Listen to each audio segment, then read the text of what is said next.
नमस्कार साथियों, मैं doctor Manoj Ahuja Ahuja news channel में आपका हार्दिक अभिनंदन करता हूं। आहूजा न्यूज बुलेटिन देखने से पहले हम आपको बता दें, हमारा न्यूज चैनल कोई प्रोफेशनल चैनल नहीं है। कानून की विशेष जानकारियां दिखाना, मौजूदा विधानसभा से संबंधित महत्वपूर्ण खबरें दिखाना और हमसे जो लोग जुड़े हुए हैं, हमारे सब्सक्राइबर्स, हमारे मित्र, हमारे शुभचिंतक, उनसे जुड़ी हुई महत्वपूर्ण खबरें दिखाना हमारे आहूजा न्यूज चैनल की पहली प्राथमिकता में शामिल है। आप भी हमारे आहूजा न्यूज चैनल के सदस्य बने। अगर आपने हमारे चैनल को सब्सक्राइब नहीं किया है तो सब्सक्राइब करें। तो आइए देखते हैं आज की विशेष खबरें Ahuja news channel bulletin. Dayanand महाविद्यालय में गुरुवार को हिंदी दिवस के उपलक्ष्य में वाद विवाद प्रतियोगिता का आयोजन किया गया। महाविद्यालय प्राचार्य डॉक्टर लक्ष्मीकांत ने बताया कि वाद विवाद प्रतियोगिता में नई शिक्षा नीति की सार्थकता विषय पर विभिन्न महाविद्यालय से आए हुए प्रतिभागियों ने अपने विचार प्रस्तुत किया। इस अवसर पर निर्णायक के रूप में सम्राट पृथ्वीराज चौहान राजकीय महाविद्यालय के सेवानिवृत्ति प्राध्यापक डॉक्टर हरप्रकाश गौड़, डॉक्टर लक्ष्मीकांत व्यास स्थित रहे। महाविद्यालय प्राचार्य डॉक्टर लक्ष्मीकांत ने उपस्थित निर्णायकों को शॉल, पुष्प गुच्छ और स्मृति चिन्ह प्रदान कर उनका स्वागत किया। हिंदी विषय के महत्व की जानकारी विभाग अध्यक्ष हिंदी विभाग दयानंद महाविद्यालय अजमेर की प्राध्यापक डॉक्टर प्रीति सिंह ने उपस्थित प्रतिभागियों को दी। डॉक्टर कविता शर्मा ने अतिथियों का परिचय करवाया। हरप्रकाश गौड़ डॉक्टर लक्ष्मीकांत व्यास द्वारा अपने संबोधन में हिंदी भाषा की ऐतिहासिकता पर चर्चा की। इस अवसर पर वाद विवाद प्रतियोगिता में प्रथम स्थान पर सम्राट पृथ्वीराज चौहान राजकीय महाविद्यालय, द्वितीय सोफिया महाविद्यालय, तृतीय राजकीय कन्या महाविद्यालय अजमेर रही। महाविद्यालय की ओर से वर्धमान महावीर विश्वविद्यालय ब्यावर को सांत्वना पुरस्कार प्रदान किया गया। धन्यवाद। स्टाफ सचिव डॉक्टर संत कुमार द्वारा ज्ञापित किया गया। मंच का संचालन डॉक्टर कविता शर्मा ने किया। कार्यक्रम का समापन राष्ट्रगान के साथ हुआ।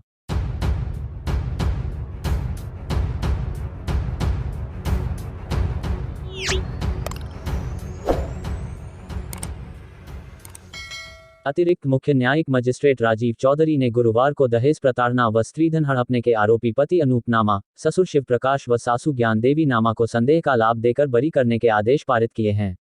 आरोपियों के अधिवक्ता प्रियंक जैन ने बताया कि आरोपियों के खिलाफ मोर निवासी पीड़िता द्वारा दर्ज रिपोर्ट पर पुलिस ने अनुसंधान कर आरोपियों के खिलाफ भारतीय दंड संहिता की धारा 498 व 406 में चार्जशीट प्रस्तुत की। अभियोजन की ओर से मुल्जिमान अनूप नामा, शिव प्रकाश नामा व ज्ञान देवी नामा के खिलाफ जो साक्ष्य दी गई, उस साक्ष्य से आरोपियों के खिलाफ संदेह से परे मामला प्रमाणित नहीं हो पाने पर न्यायाधीश ने आरोपियों को बरी करने के आदेश पारित किए। इस मामले में मुल्जिमान की ओर से पैरवी टोडा रायसिंह के एडवोकेट प्रियंक जैन व एडवोकेट रवि सोगानी द्वारा की गई।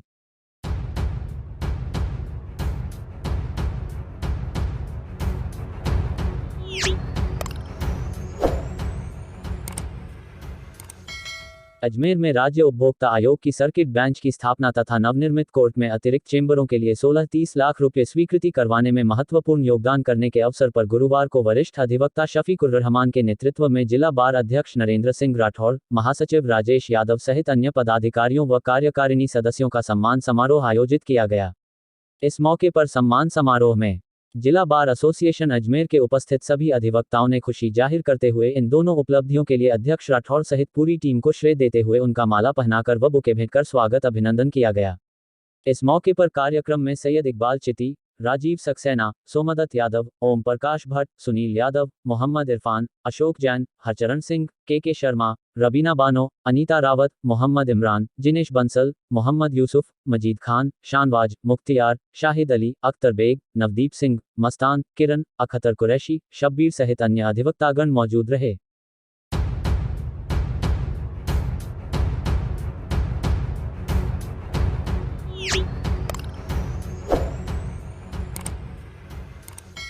निर्मला कोठारी शिक्षक प्रशिक्षण महाविद्यालय में आज हिंदी दिवस मनाया गया। कार्यक्रम का प्रारंभ संस्थान के निदेशक एसएन न्याती द्वारा मां शारदा के समक्ष दीप प्रज्वलित किया गया।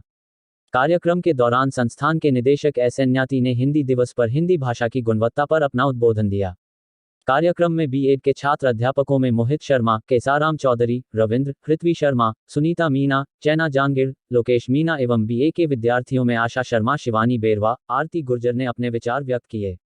कार्यक्रम में प्राध्यापक रामबाबू सोनी, धनराज जांगिड़, गरिमा अग्रवाल, चित्तरलाल बलाई, श्यामलाल नुवाल, तंजीम खान, हेमराज गुर्जर, रामगोपाल, राजेंद्र मीना आदि कर्मचारी उपस्थित रहे।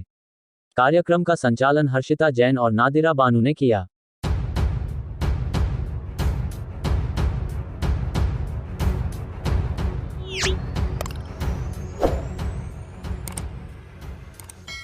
गुरुवार को राजस्थान उच्च न्यायालय जयपुर पीठ जयपुर में याचिकाकर्ता कुणाल शर्मा, एडवोकेट याचिकाकर्ता स्वयं द्वारा लगाई जनहित याचिका पर सुनवाई करने के दौरान माननीय न्यायालय ने कहा कि प्रतिवादी संख्या 1 श्री अशोक गहलोत को आवश्यक रूप से बाध्य नहीं कर सकते एवं न ही कोई ऐसी गाइडलाइन या मान बिंदु तय कर सकते और न ही न्यायालय इस संबंध में कोई कमेटी गठित कर सकता जिससे ये कहा जा सकता हो कि कौन सा कृत्य न्यायालय के अवमानना की श्रेणी में आता हो और कौन सा नहीं। गौरतलब है कि याचिकाकर्ता ने 31 अगस्त को अखबार में प्रकाशित मुख्यमंत्री श्री अशोक गहलोत का बयान जिसमें न्यायिक प्रणाली को भ्रष्ट बताया था उसके संदर्भ में याचिकाकर्ता कुणाल शर्मा ने न्यायालय को बताया कि अनुच्छेद 21 में जीने के अधिकार के अंतर्गत सम्मान एवं स्वाभिमान से जीने का अधिकार भी आहूत है जिसे सुप्रीम कोर्ट ने भी समय समय पर अपने आदेशों द्वारा स्पष्ट किया है। मुख्यमंत्री का बयान आधारहीन व बगैर तथ्यों के होने से संपूर्ण न्यायिक व्यवस्था जिसमें न्यायाधीश व वकील आते हैं उन सब का मूलभूत अधिकार अनुच्छेद 21 का हनन हुआ है जिससे द्रवित होकर जनहित याचिका कुणाल शर्मा एडवोकेट द्वारा लगाई गई थी जिसे न्यायालय ने खारिज कर आदेश जारी कर दिए।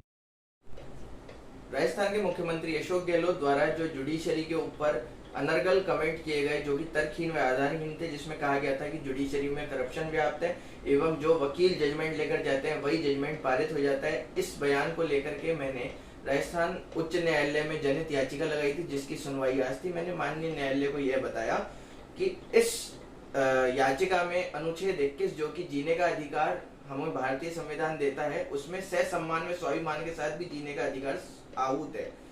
इसको लेकर के मैंने माननीय उच्च न्यायालय से प्रार्थना करी कि प्रतिवादी संख्या 1 श्रीमान अशोक गहलोत से एक लिखित में माफी लेकर के एफिडेविट फाइल करवाया जाए ताकि भविष्य में उस तरीके की पुनरावृत्ति नहीं करें एवं एक कोड ऑफ कंडक्ट कोड जारी करे जिससे इस तरीके के कृत्य कोई भी आदमी ना करे एवं अवमानना की श्रेणी जो है क्लियर हो सके। परंतु राजस्थान उच्च न्यायालय ने पूरी सुनवाई के बाद इस जनहित याचिका को खारिज कर दिया एवं यह कहा कि प्रतिवादी संख्या 1 से हम माफी दिलवाने को बाध्य नहीं है एवं हम इस तरीके की कोई भी गाइडलाइन पास नहीं कर सकते। यह कहकर मेरी जनहित याचिका को आज खारिज किया गया। मेरा नाम कुणाल शर्मा है, मैं एडवोकेट हूँ, Rajasthan high court Jaipur bench Jaipur.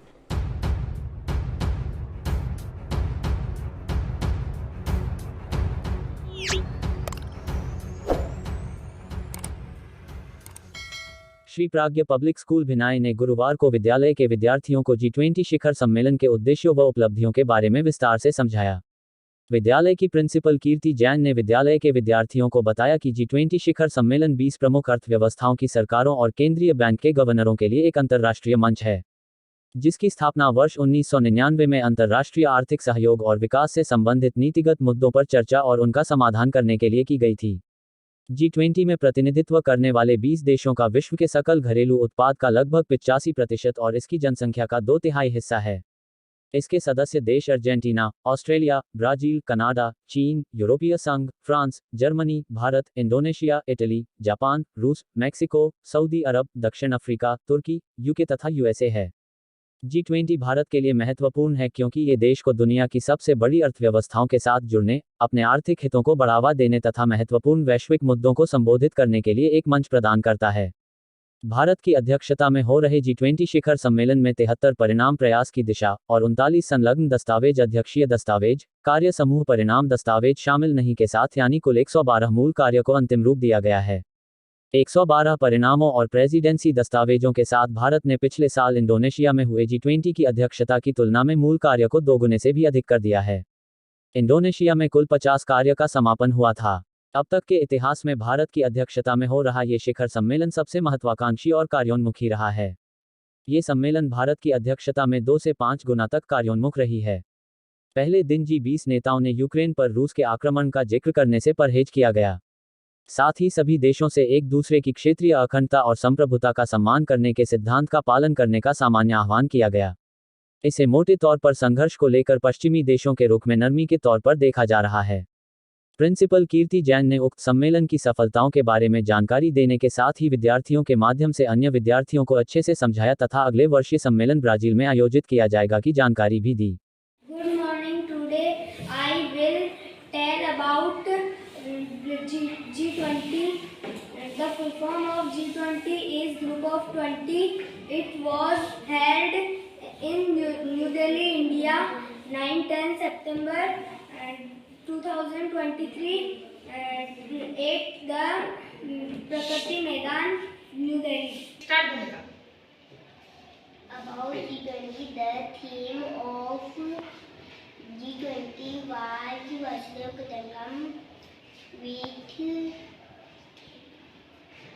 means one earth, one food, one family, one future. The G20 is to the related to the such as international climate change. In G20, 19 countries came to India, New Delhi. National flag of Russia. This is the national flag of China. नीचे कर हाँ This is the national flag of Argentina. This is the national flag of South Africa. This is the national flag of United Kingdom. This is the national flag of Mexico. This is the national flag of America. This is the flag of Germany. This is the flag of Turkey. This is the flag of Australia. This is the flag of Japan. This is the flag of France. This is the national flag of Saudi Arabia. This is the national flag of India. This year we are hosted the G20. This is the national flag of Brazil. Next year we will conduct G20.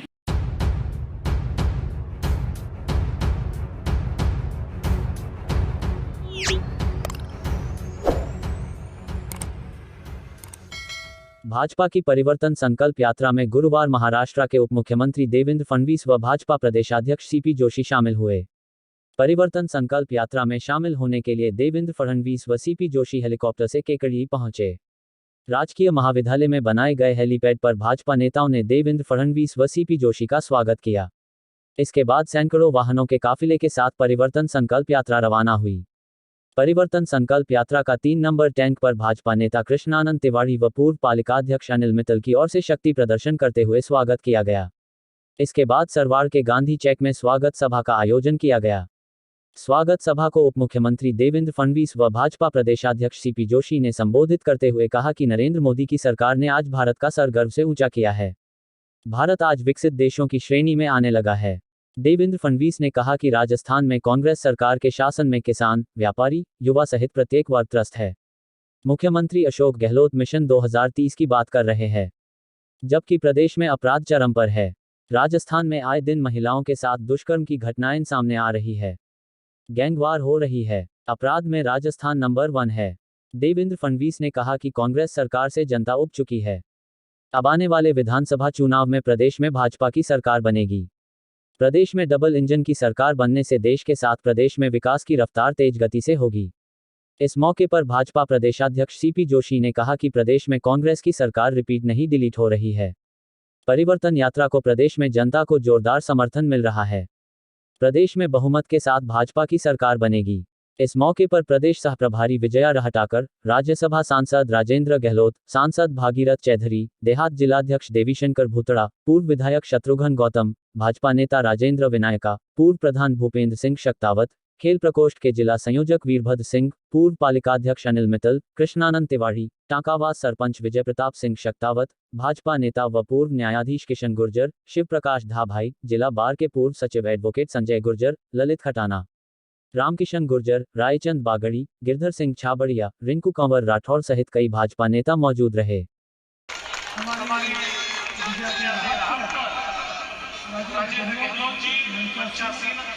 सभी महानुभाव और उपस्थित सभी बहनों और भाइयों, राजस्थान में परिवर्तन यात्रा निकली है।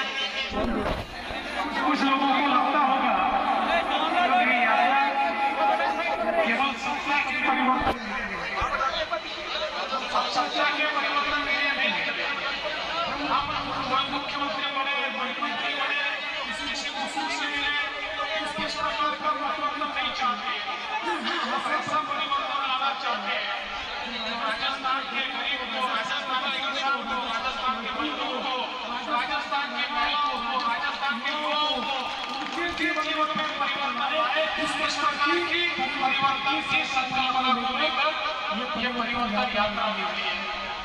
आज हम देख सकते हैं जिस प्रकार से गहलोत जी के राज में राजस्थान की परिस्थिति हुई है। आज राजस्थान नंबर 1 पे आया है, लेकिन बलात्कार में नंबर 1 पर आया। राजस्थान भ्रष्टाचार में नंबर 1 पर आया है, राजस्थान गुनहगारी में नंबर 1 आया है, राजस्थान गैंग वॉर में नंबर 1 आया है, राजस्थान पेपर लीक में नंबर 1 आया है। इस प्रकार के राजस्थान की संकल्पना परिकल्पना हमने नहीं की थी। और आज अगर आम आदमी के जीवन में बदलाव लाना है तो उसको लाने की क्षमता इस देश में एक ही व्यक्ति में है और उनका नाम है माननीय नरेंद्र मोदी जी।